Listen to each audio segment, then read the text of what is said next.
நம்ம தொடர்ந்து வல்லின மிகுமிடங்களை பத்தி பார்த்துட்டு இருக்கோம். அந்த அடிப்படையில இன்னைக்கு நம்ம வல்லின மிகுமிடங்களை தான் பார்க்க போறோம். மற்ற எங்கெல்லாம் வல்லின மிகும் அப்படின்றத பார்க்கும் பொழுது ஆய் என்ற வார்த்தையின் பின்னரும் போய் என்ற வார்த்தையின் பின்னரும் கண்டிப்பான முறையில வல்லின மிகும். அதை பாருங்க, நன்றாய் ஆய் ஆய் என்ற வார்த்தை இருக்கா, நன்றாய் பேசினான் ரெண்டு வார்த்தைக்கு நடுவில் இருக்கக்கூடிய இப்பானது மிகுந்து இருக்கு.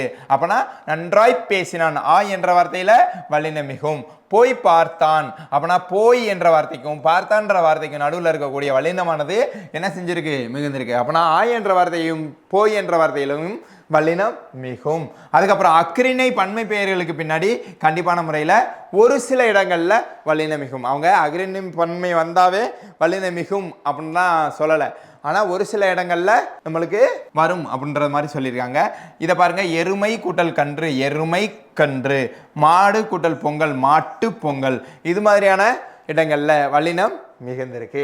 யாரால என்ற ஈற்று சொற்களின் பின்னர் என்ன செய்யும், வல்லினம் மிகும். இப்ப பாருங்க, மெய் ஈ இருக்கா அப்ப ய, நீர் இரு இருக்கா அப்ப ரா. அப்பனா நிலைமொழி இதை ரெண்டா பிரிச்சோம்னா நிலைமொழி வருமொழி அப்படின்னு சொல்லும் பொழுது நிலைமொழி ஈற்று எழுத்தில் ஈ இல்லை இரு இல்லை இல்லு இந்த மாதிரி எழுத்துக்கள் வந்துச்சுன்னா இந்த இடத்துல என்ன செய்யும், வல்லின ஒற்று மிகும். அப்பனா மெய்கீர்த்தி நீர் குமிழி இது போன்ற எழுத்துகள் நம்மளுக்கு தமிழ் தாய், அப்ப தமிழ் இருக்கு தாய் இருக்கு, தமிழ் தாய் இது போன்ற எழுத்துக்கள் வரும் பொழுது, அதாவது இடையின எழுத்துக்கள் ஈற்று எழுத்துக்களாக வரும் பொழுது யாரால என்ற எழுத்து பர்டிகுலரா யாரால என்ற எழுத்து ஈற்று எழுத்தாக வரும் பொழுது என்ன செய்யும், வல்லினம் மிகும்.